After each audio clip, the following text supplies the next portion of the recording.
Hello and welcome to another bonus episode of Little Things with Amber Albee Swenson.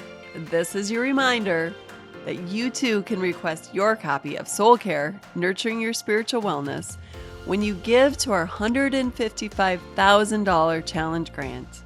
This month, your gift goes twice as far. Give today by visiting us at timeofgrace.org or writing us at P.O. Box 301, Milwaukee, Wisconsin, 53201. Now, Chapter 9, Choose Friends Wisely. A popular quote says, "Show me your friends and I'll show you your future." Motivational speaker Jim Rohn broke it down a little more. He said, "You are the average of the 5 people you spend the most time with." Friends matter.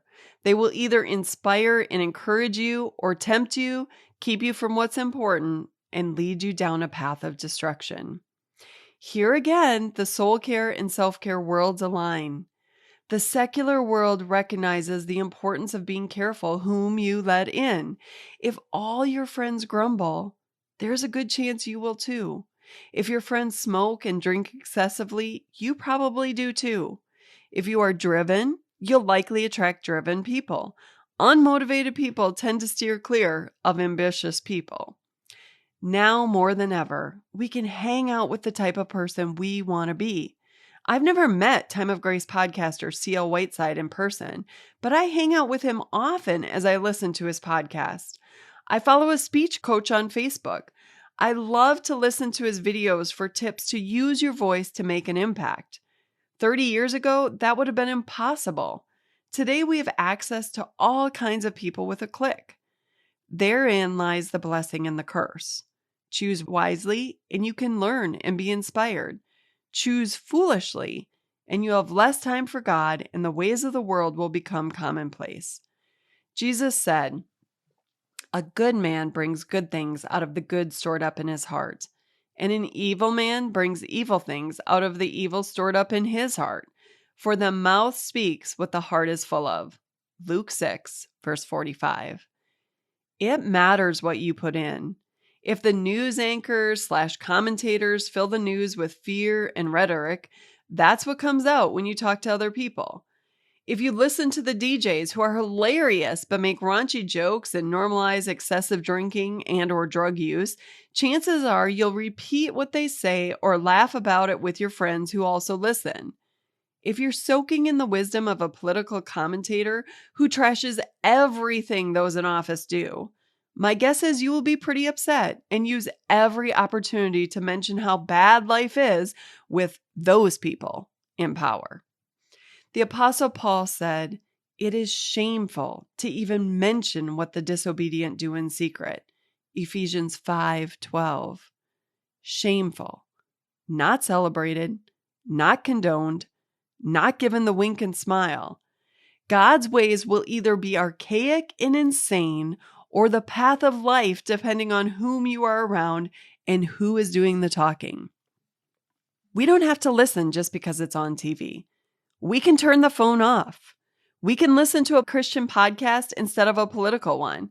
We can read a biography of an amazing Christian instead of putting the trashy comedy on at the end of a long day. If you've met your Christian friend group, it's easy to forget that 20-somethings who believe in God on a college campus are often the minority of minorities. We sometimes assume all children go to school in a building where they know and mingle with other believers. And if you haven't been in a nursing home lately, you'll find plenty of residents who don't want to hear about God. It's easy to become the odd man out at any age and stage of life. When I started working at the nursing home, it didn't take long for me to realize I was in a secular environment. The language, the morals, the pervasive nihilism was eye-opening for someone who had spent most of her adult life volunteering at church and working in ministry. Now, a year later, many of my coworkers, despite having very different worldviews, have become dear, dear friends. Jesus was hated by religious leaders for eating with tax collectors and prostitutes.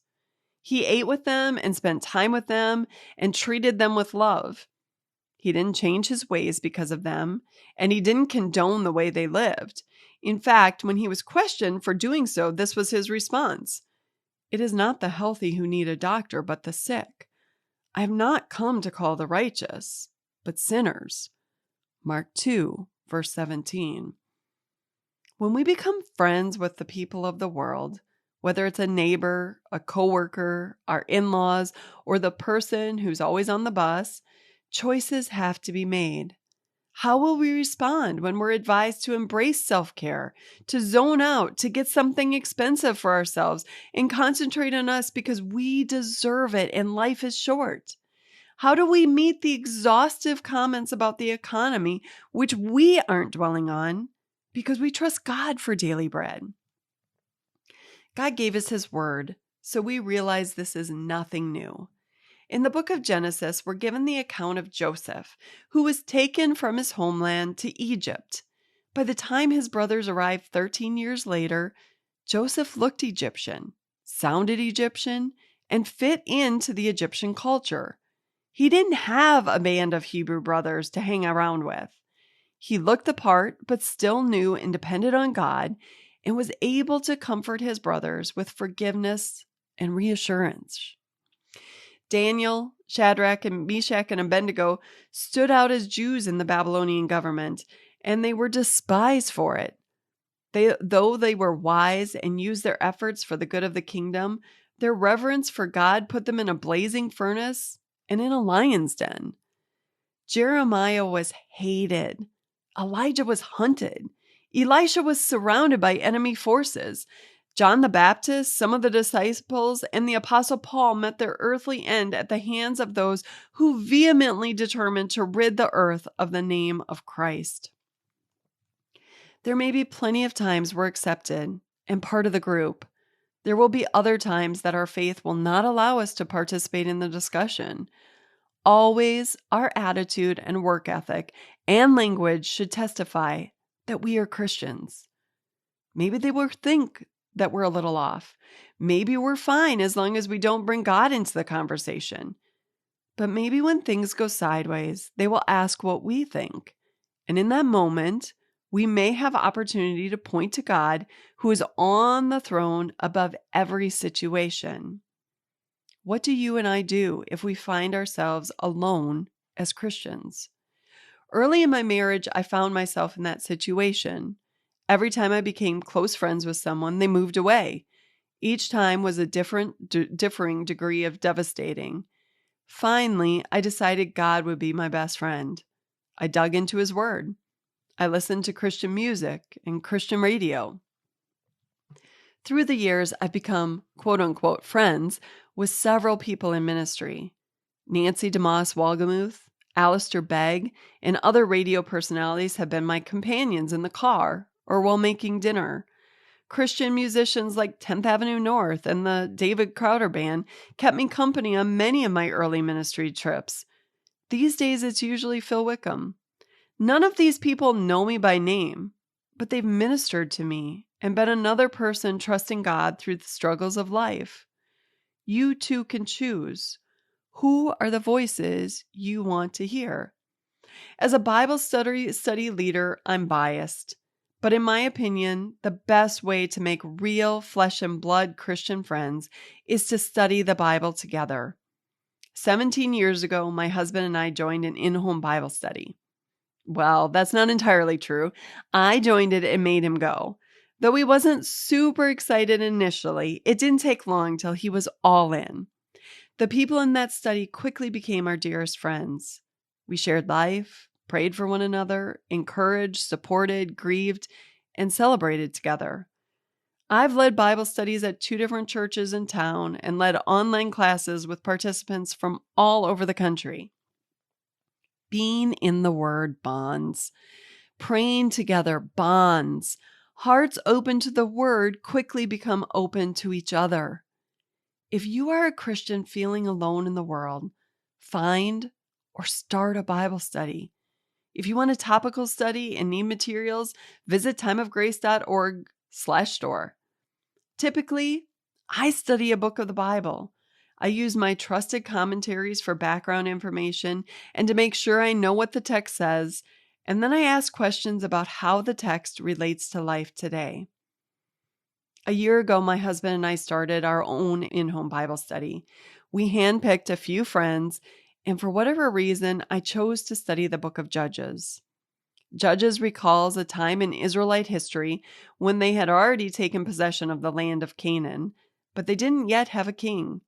It was a time when wickedness ruled, and everyone decided what was right or wrong according to their own whims. The nation continually chose sin and idolatry over obedience and worshiping God.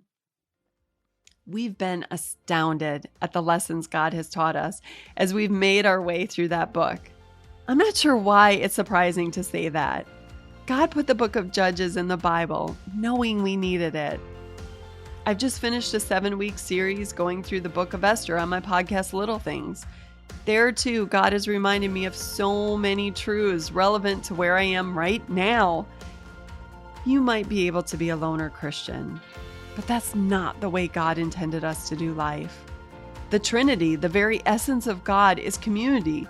Father, Son, and Holy Spirit are in constant communion. Esther had Mordecai. Daniel, Shadrach, Meshach, and Abednego endured together. The Apostle Paul always had ministry companions. If you're overwhelmed with life, struggling with fear, or overcome with anxiety, check the voices you're letting in and reconsider your 5. If you are the average of the 5 people you spend the most time with, make sure they are the 5 who are going where you want to be.